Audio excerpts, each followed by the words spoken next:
What is up, you guys? It's your baddest, Geikar Saitama, back at it again with another video that you didn't ask for, but you definitely need. So, grab your snacks, get comfortable, and let's talk about some serious tea. Today, we are diving into the second letter of my brand new series, the Red Flag Alphabets, the letter B edition. Oh yes, honey. We are going through the alphabet, one red flag at a time, to make sure you are not out here clowning for somebody who doesn't deserve you. You know I'm always looking out for my besties, and it is my sacred duty to make sure your vision is 20/20 when it comes to seeing the warning signs. Last time we did A, and let me tell you, the comments were a whole mess and I lived for it. But today, B is bringing the drama, the audacity, and the straight-up disrespect. We're talking about the B words that should have you breaking into a full-on Olympic sprint in the opposite direction. I'm not playing, you guys. We're going to get into some juicy and honestly kind of painful topics, but it's for your own good. This is tough love, but make it fabulous. We're talking about everything from the blatantly obvious to the sneaky little signs that you might be overlooking because you're too busy being in love, or whatever. So, listen up, because I'm about to drop some knowledge that could save you from months, or even years, of unnecessary heartache and therapy bills. And trust me, you'd rather spend that money on a new bag, not on crying to a stranger about someone who couldn't even spell commitment. If you spot any of these B words in your life, it might be time to run.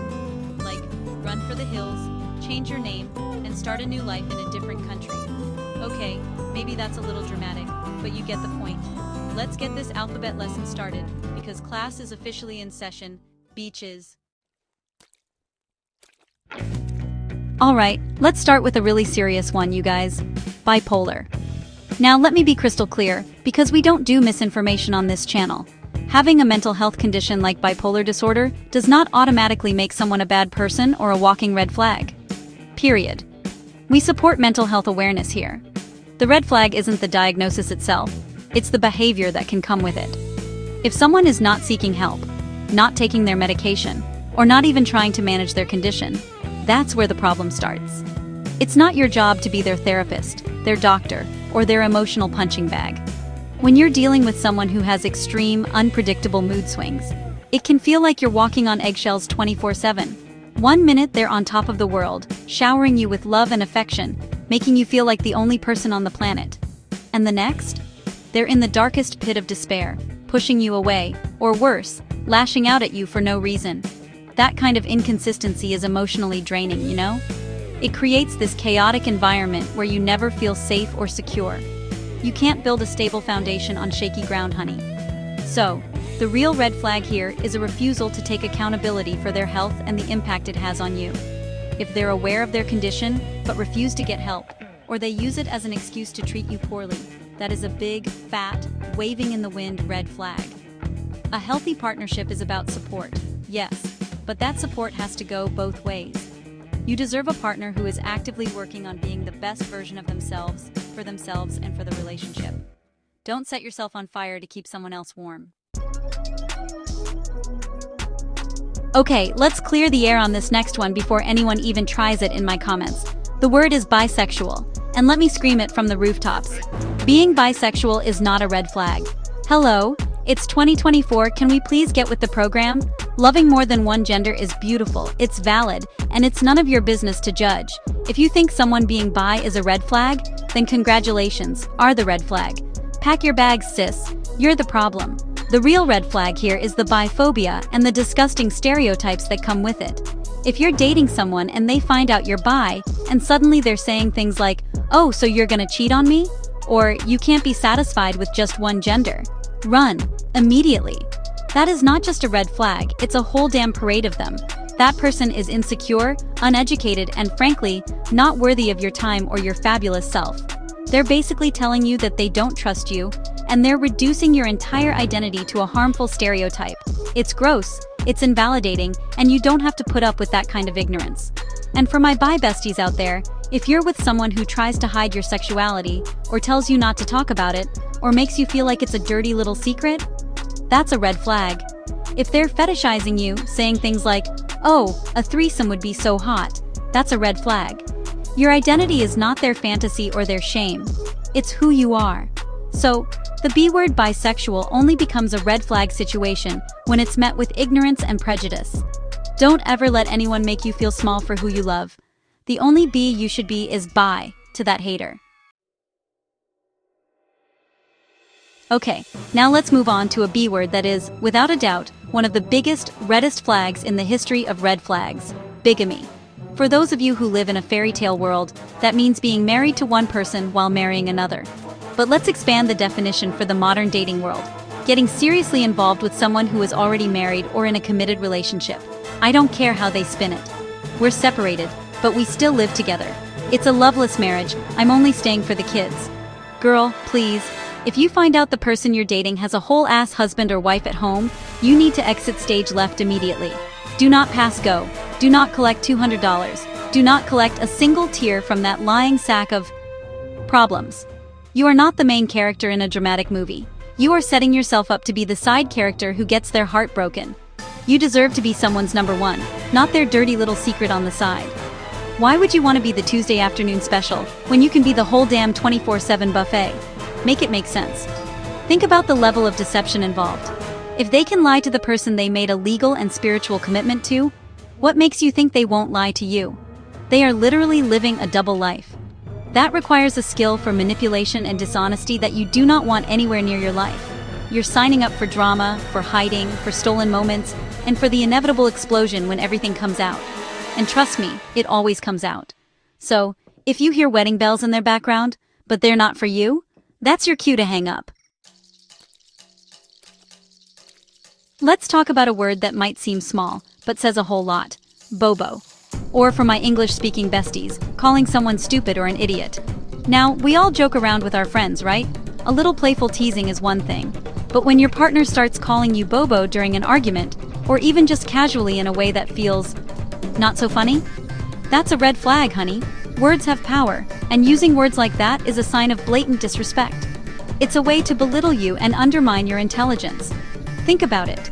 When someone resorts to name-calling, it means they've run out of valid arguments. They can't attack your point, so they attack you as a person. It's a low blow, and it's a classic tactic in toxic communication. It's designed to make you feel small, to shut you down, and to make them feel superior. A healthy argument is about resolving a conflict, not winning by making the other person feel like garbage. If they're calling you bobo today, what are they going to call you tomorrow? The disrespect will only escalate. And on the flip side, if you find yourself calling your partner bobo, you need to check yourself too, babe. That's not cute. It shows a lack of respect and emotional control. Healthy relationships are built on mutual respect. You should be lifting each other up, not tearing each other down with insults. So, if that word is getting thrown around, it's a sign that the communication in your relationship is broken and heading into toxic territory. It's not a joke, it's a warning sign. Don't let anyone, especially your partner, make you feel like you're not smart enough. This next one is for my people who feel like a ghost in their own relationship. Bravado, erased, deleted. It's when your partner acts like you don't even exist. I'm not just talking about them not posting you on social media, though that can be part of it. I'm talking about a deeper level of erasure. They don't introduce you to their friends or family. They hide their phone when you're around. When they talk about their future, their plans, their dreams, you're not in the picture. It's like you're just a temporary placeholder, completely invisible. This is one of the most painful red flags because it's so insidious. It makes you question your own worth. You start thinking, am I not good enough to be seen with? Am I embarrassing? What's wrong with me? Honey, there is nothing wrong with you. There is something wrong with someone who makes you feel like a secret. A person who is proud to be with you will show you off. They will integrate you into their life. They won't make you feel like you have to be hidden away in a corner. Being bravado is a massive sign of a lack of commitment and respect. They're keeping their options open. They're enjoying the benefits of having you around without giving you the security and validation of a real public partnership. It's a way to control the narrative, and frankly to keep you on the hook without any real investment. You deserve to be with someone who screams your name from the mountaintops, not someone who whispers it in a locked room. If you feel like you've been erased, it's time to draw yourself back into the picture, without them in it. Okay, let's get into some seriously scary territory. Brainwash. Now, it might not look like the movies, with spinning spirals in their eyes. In relationships, brainwashing is more subtle. It's manipulation. It's control. It's when someone slowly chips away at your reality until you start to believe their version of it. It starts small. They question your memory of events. No, that's not how it happened. You're being too sensitive. That's gaslighting, a key tool in the brainwasher's kit. They make you doubt your own sanity. Then, it gets deeper. They start to isolate you from your friends and family. They'll say things like, "Your friends are a bad influence," or "My family doesn't like you, so maybe you shouldn't come over."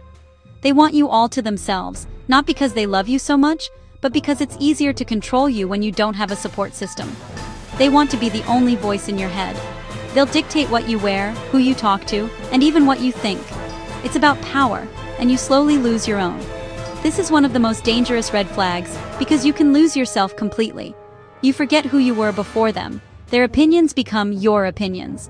Their happiness becomes your only goal, even at the expense of your own. If you feel like you're constantly confused, always apologizing, and second-guessing your every thought and feeling, that is a massive alarm bell. That is not love. That is a hostage situation. You need to get out and find your way back to you. Real love doesn't brainwash you. It sets you free. Bisto, to be exposed, to be outed, to have your secrets revealed in a harmful way. This is when your partner takes something you told them in confidence and uses it as a weapon against you. It could be telling their friends about an embarrassing moment you shared. It could be revealing a deep insecurity during an argument to hurt you. Or, in a really serious case, it could be outing your sexuality or gender identity to people you're not ready to tell. When you're in a relationship, you create a safe space with that person. You share parts of yourself that you don't show to the rest of the world. You trust them with your vulnerabilities. When they take that trust and shatter it by exposing you, it's a profound betrayal. It tells you that they don't respect your privacy, your feelings, or your safety. They see your vulnerabilities not as something to protect, but as ammunition to be used when it's convenient for them. That is not a partner. That is an enemy in disguise. There is no excuse for this behavior.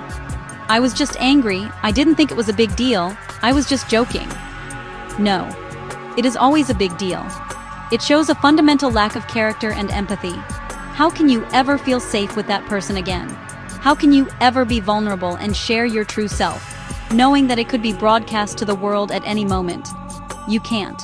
The moment someone proves they can't be trusted with your heart, that's the moment you need to take your heart back. Don't give them a second chance to expose you. Oh, this one is so messy, I can't even. The situation, babalikan si ex kasi may iba na siya. Going back to your ex because they've moved on and have someone new.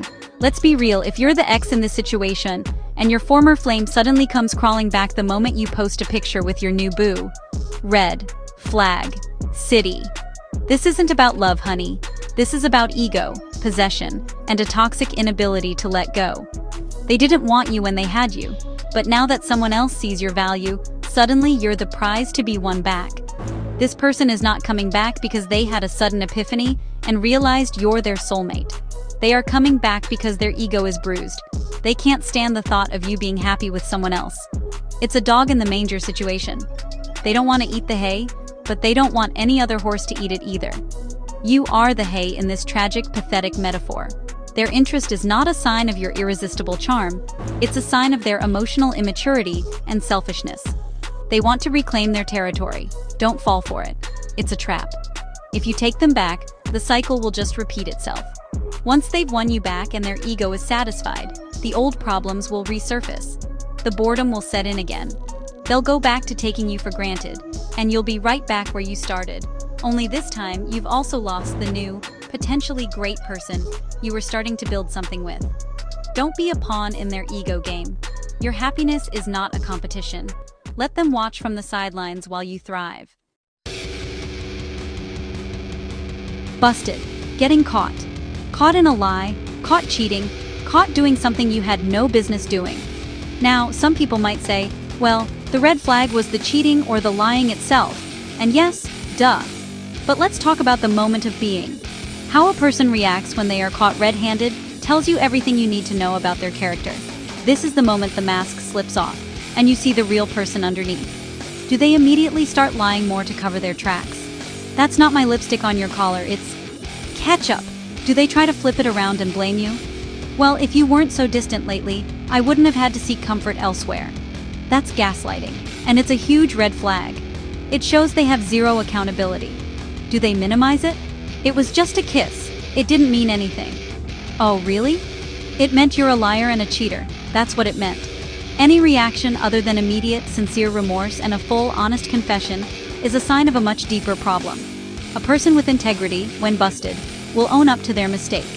It will be painful, it will be hard, but they will face the consequences of their actions. They won't try to manipulate you or make you feel crazy. But a person who tries to squirm their way out of it, who lies more, who blames you, they are showing you that they do not respect you, the relationship, or the truth. They're only sorry they got caught. And trust me, if they got busted once, it's probably not the first time they've done it, just the first time you found out. Okay, so let's talk about that frustrating, confusing stage, the blur. You know, when everything is just hazy and unclear and honestly you have no idea where you stand. Mixed signals are basically their native language. Like one day they're planning your future wedding and naming your imaginary kids, and then the next day they're acting like you're just some stranger they met at the bus stop. They text you "I miss you" at 2 in the morning but won't even hold your hand in public. They'll say they're not ready for a relationship, but then get super jealous when you talk to someone else. It's a total mindfuck, right? This blurriness isn't romantic or mysterious, you guys. It's actually a deliberate tactic. It's a red flag for someone who wants all the benefits of a relationship, the intimacy, the support, the ego boost, without any of the responsibility or commitment. They keep you in this state of confusion because, honestly, it gives them all the power. You're constantly guessing, constantly trying to please them, constantly hoping that one day, the blur will finally come into focus, and you'll actually be in a real relationship. Spoiler alert, it probably won't. Someone who's genuinely interested in you and emotionally available will be clear. They won't play games. They won't leave you guessing for months on end. Clarity is kindness. If someone is being intentionally blurry, they're showing you that they don't respect you enough to be honest about their intentions. They're just using you. So if you feel like you're in a constant fog, it's time for you to be the one to clear the air and say, "Look, I need clarity, not confusion." And if they can't give it to you, walk away and find someone who sees you in high definition. Oh man, this one's a real gut punch. That sudden, out of the blue, "We're breaking up." And then, crickets. Nothing. No, why? No, let's talk. No, goodbye. They just drop the bombshell and vanish into thin air. One minute you're dreaming of beach trips together, and the next, you're staring at a user-blocked message on every app, wondering if you just hallucinated the last few months. This isn't just a breakup. It's like the ultimate cowardly move and super disrespectful. It's a giant flashing neon sign screaming emotional baby. Someone who pulls this stunt clearly skipped Communication 101 and Empathy for Dummies. They're so scared of a little chat, of seeing you sad, that they just hit the eject button, leaving you stranded in a galaxy of what-ifs. What did I do? Was it all a big joke? Did they even like me? This no-closure thing can mess you up big time, making it super tough to get over it and move on. It's seriously a mean way to end things. I mean, think about it. If someone can just toss you aside like yesterday's trash, without even a proper farewell, what does that say about how they saw you and your whole relationship? It says you were just a placeholder. It says your feelings are totally irrelevant to them. A real grown-up, even when they're calling it quits, will at least give you the courtesy of an explanation. It might sting, but at least it's honest. The breakup and run move is a giant clue that you're dealing with someone who can't handle real feelings or real relationships. You basically dodged a bullet, even if it feels like that bullet went straight through your heart. We've talked about a lot of B words, but this one might just be the king of them all. Betrayal. It's like the umbrella under which so many other red flags hide. Cheating is a betrayal. Lying is a betrayal. Exposing your secrets is a betrayal. It's the ultimate violation of trust, which is really the foundation of any relationship. When someone betrays you, they're fundamentally breaking the contract of your connection. They're basically saying, "My desires, my secrets, my needs are more important than you, your feelings, and our bond." Betrayal comes in so many forms. It can be this big, dramatic act like an affair, but it can also be a series of small, insidious cuts. It could be a financial betrayal, where they secretly rack up debt in your name. It could be an emotional betrayal, where they form an intimate, secret bond with someone else. It could even be a betrayal of loyalty, where they talk badly about you behind your back, or just fail to defend you when it matters. Each act, whether it's big or small, erodes the safety and security of the relationship until there's nothing left but rubble. Can a relationship recover from betrayal? Maybe. But it requires a level of remorse, accountability, and hard work that honestly, the betrayer is often incapable of giving. And more importantly, you have to ask yourself if you even want to. Rebuilding that trust is like trying to glue a shattered mirror back together. The pieces will never fit quite right, and you'll always see the cracks. Betrayal shows you a person's true character. And when someone shows you they're capable of hurting you that deeply, you really should believe them the first time. It's honestly one of the biggest, baddest red flags there is. Okay, let's lighten the mood a little, but still keep it real. Let's talk about the boastful bae. You know, the braggart. The one whose favorite topic of conversation is themselves. Everything is about how much money they make, how great they are at their job, how many people admire them, how expensive their watch is. At first you might think, wow, they're so confident and successful. But after a while it just becomes exhausting and frankly annoying. It's a constant one-man show, and you're just the audience. This constant need to boast is a huge red flag for deep-seated insecurity. Confident people don't need to constantly tell you how great they are. They just are. Their actions speak for themselves. People who are boastful are often seeking external validation. They need you and everyone else to admire them because deep down, they don't admire themselves. Their sense of self-worth is built on a fragile foundation of compliments and material possessions. It's not real confidence, it's arrogance, and there's a huge difference. Being in a relationship with a boastful person is incredibly lonely. They rarely ask about your day, and if they do, they're just waiting for their turn to talk and one-up your story. Oh, you had a tough day at work? Well, let me tell you about the multi-million-dollar deal I closed. There's no room for you. A partnership is about balance, about sharing, about celebrating each other's successes. If it's always the them show, you'll eventually get tired of paying the price of admission, which is your own voice and experiences. Find someone who wants to hear you brag about your accomplishments for a change. Blocked. You have an argument, or maybe you don't even have an argument, and suddenly, poof. You can't see their profile picture, your messages have one check mark, and you've been yeeted into the digital abyss. Getting blocked by your own partner is a major red flag for childish behavior and a complete inability to handle conflict. It's the equivalent of a toddler putting their hands over their ears and screaming, "I can't hear you." It's not a solution, it's an avoidance tactic. This isn't about needing space. Adults who need space can use their words. They can say, "Hey, I'm really upset right now and I need a few hours to cool down before we talk." That's healthy. Blocking is a power move. It's a way to punish you, to control the situation, and to leave you feeling anxious and powerless. They know you'll be checking your phone, wondering what's going on, feeling that panic in your chest. They want you to feel that. It gives them the upper hand, and when they finally decide to unblock you, they expect you to be grateful and apologetic. This pattern of blocking and unblocking creates a toxic cycle of instability in the relationship. You can't resolve issues if one person just disappears every time things get tough. It's manipulative and emotionally draining. A relationship is a partnership, and partners talk things through even when it's hard. They don't just hit a button to make the other person disappear. So, if you're constantly getting a tour of the block list, it's time to permanently block them from your life. Let them be someone else's digital ghost. Binalawala, to be ignored, to be neglected, to be taken for granted. It's when your presence, your efforts, and your feelings are treated as if they're nothing. You cook their favorite meal, and they don't even say thank you. You get a new haircut, and they don't notice. You try to talk about something important to you, and they just stare at their phone, giving you one-word answers. You feel more like a piece of furniture than a partner. It's a slow and painful fade into invisibility. Being ignored is different from being alone. You can be in the same room with someone and feel a million miles away. This kind of neglect chips away at your self-esteem. You start to feel like you're not important, that your needs don't matter. You might even find yourself trying harder and harder to get their attention, doing more, being more, hoping that one day they'll finally see you again. But that's an exhausting one-sided effort. You shouldn't have to fight for the bare minimum of attention and appreciation from your own partner. This isn't about grand romantic gestures. It's about the small, everyday acts of acknowledgement that say, "I see you." I appreciate you. You matter to me. When those things disappear, the connection starts to die. If you've communicated your feelings, if you've told them you feel ignored and nothing changes, that's your red flag. They are showing you, through their inaction, that they are not willing or able to give you the basic respect and attention you deserve. Don't stay where you are not valued. Binaliwala is a sign that it's time to go somewhere you'll be celebrated.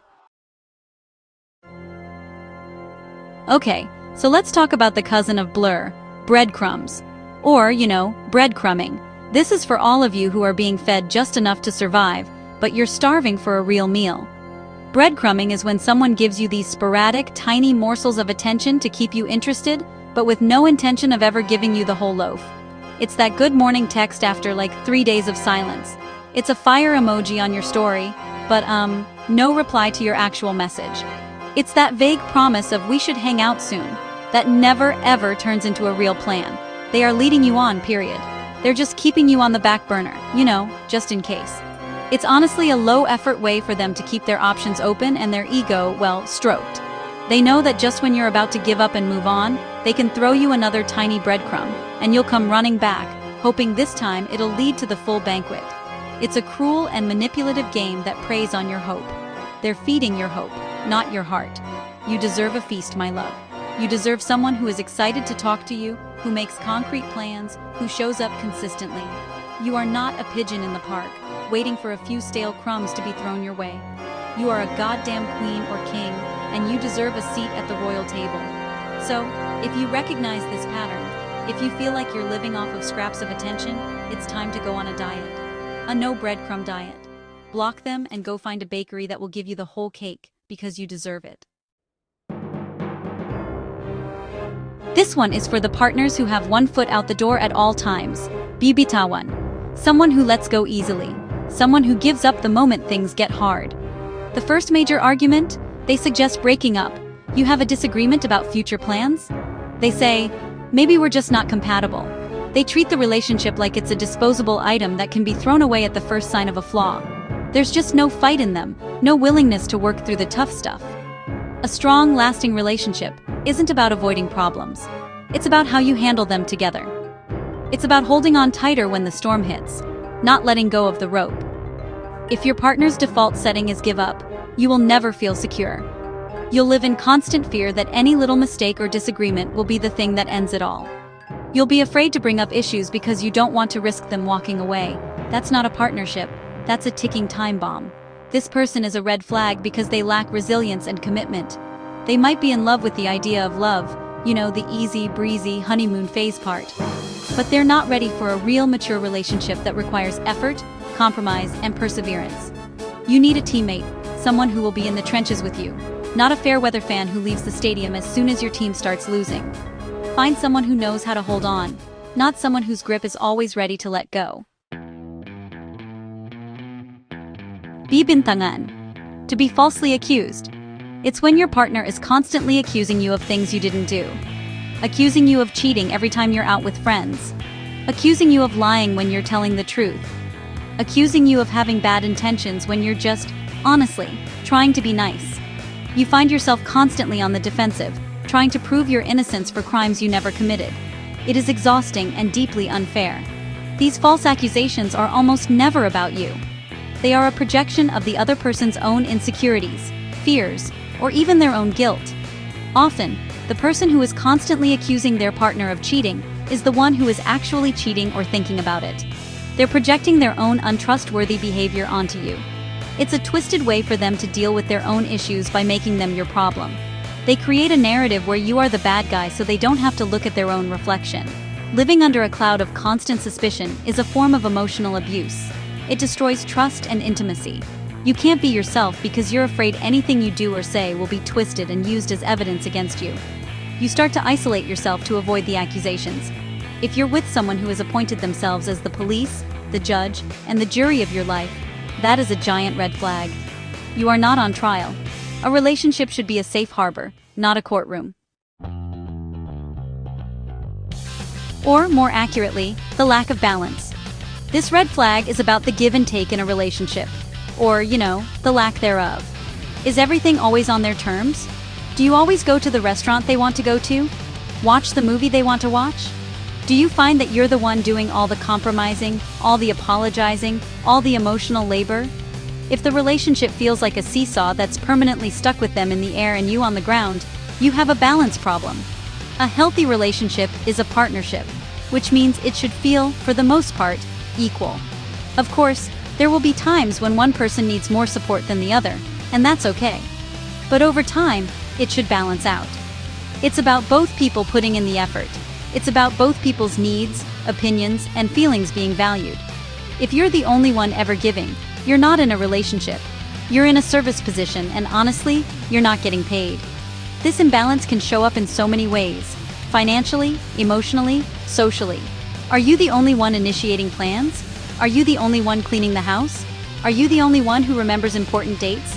This isn't just about fairness, it's about respect. When someone consistently takes more than they give, they're showing you that they believe their time, energy, and happiness are more important than yours. That's not a partner, that's a parasite. So, find someone who actually wants to be on the seesaw with you, enjoying the ups and downs together.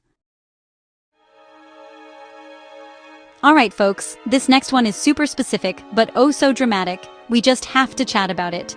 The scenario: my ex is pregnant, but I'm not the dad.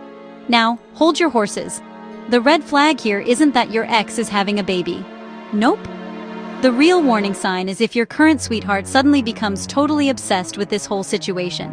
If they're pouring all their time, all their energy, and all their feelings into their pregnant ex, even when the baby isn't theirs, you need to perk up your ears and listen closely. So why is this a big, flashing red light? Because it screams that they're still super tangled up emotionally with their ex. We're talking unresolved feelings, a lingering sense of duty, or just a love for drama that they're clearly still hooked on. They might try to tell you, "Oh, I just feel bad for her," or "I just want to be a supportive friend." But if their support starts to overshadow their commitment to you and your relationship, Houston, we have a problem. Your partner's main emotional focus should be on, not on their ex's new family drama. This kind of situation is like a giant magnet for chaos. It blurs all the lines and creates a messy triangle that you definitely did not sign up for. You'll find yourself battling for attention with a situation that has absolutely nothing to do with you. It's a clear sign that your partner hasn't fully moved on and isn't truly ready to build a future with you. While being a kind and understanding person is great, there's a huge difference between having compassion and getting sucked right back into an old relationship black hole. This, my friends, is a 5-alarm fire red flag. Proceed with extreme caution, or even better, just hit the emergency exit. Ego, failure. But not just any failure. We're talking about repeated failures in the things that matter most in a relationship: honesty, commitment, and trust. One mistake can be a learning experience. But when someone repeatedly fails to tell the truth, repeatedly fails to keep their promises, or repeatedly fails to be faithful, it's no longer a mistake. It is a choice. It is a pattern of behavior. It is who they are. You see it all the time. They promise they'll stop talking to that person, but they fail. They promise they'll work on their anger, but they fail. They promise they'll be more present, but they fail. And after every failure, they are so sorry. They give you the puppy dog eyes. They swear this time will be different. But it never is. This cycle of failure and apology is designed to keep you hooked on their potential, on the person they could be, while you're suffering with the person they are. The biggest red flag here is believing that you can be the one to make them change. You can't. A person will only change when they truly want to, for themselves. Your love, your patience, your ultimatums, none of it will fix a pattern of repeated failure. You have to look at the track record, not the promises. If their history is a long list of ego in the relationship department, you're not going to be the magical exception to the rule. You're just going to be the next chapter in their book of failures. Don't be a sequel to someone else's disaster movie. And finally, we have arrived at the mother of all B words, the one that sums it all up. Bullshit. Plain and simple. All the lies, the excuses, the nonsense, the drama, it's all just bullshit. When you strip away the fancy words and the complicated explanations, some behaviors are just straight up BS. It's the red flag that covers everything that just doesn't add up, that smells funny, that makes your gut scream. Something is wrong here. When they tell you they were working late but they come home smelling like someone else's perfume, Bullshit. When they say they can't commit to you because they're too broken, but they seem perfectly fine to hook up with you? Bullshit. When they create drama out of thin air to keep you off balance and insecure? Bullshit. It's the catch-all term for any behavior that is dishonest, manipulative, and disrespectful. Your intuition is your best bullshit detector, and you need to listen to it. Don't let people complicate things. Don't let them wrap their bullshit in a pretty bow and call it complex. Sometimes the simplest explanation is the right one. They're not a tortured soul. They're just an asshole. They're not confused. They're just playing you. Learning to identify and call out bullshit is a superpower. It's about respecting yourself enough to say, I am not available for this nonsense. I do not have the time, the energy, or the crayons to explain this to you. A life free of bullshit is a happy life. And that, my beautiful besties, is a wrap on the B words. Whew, that was a lot, right? We went through everything from brainwashing to breadcrumbing, and I hope you were taking notes. Because knowledge is power, and knowing these red flags gives you the power to protect your own amazing, fabulous, wonderful heart. You deserve a love that is clear, consistent, and respectful, not something that leaves you feeling confused, busted, or straight up buried in bullshit. Life is too short to be someone's B-list option. You are the main event, the star of the show. Remember, the point of this isn't to be paranoid or to look for problems where there are none. It's about trusting your gut and recognizing when something feels off. These B words are just a guide. If you see them, it doesn't always mean you have to break up on the spot, but it does mean you need to open your eyes, have a serious conversation, and be prepared to walk away if things don't change. Your peace of mind is the most important thing, and no relationship is worth sacrificing it for. So, stay vigilant, stay fabulous, and stay tuned for the next letter in our Red Flag Alphabet series. We're just getting started, honey. Remember, if you see any of these B words popping up, it might be time to rethink that relationship. Stay safe, besties. Don't forget to like, comment with any B words I missed, and subscribe so you don't miss the T on the letter C. Mwah. I love you all, and I'll see you in the next video. Bye.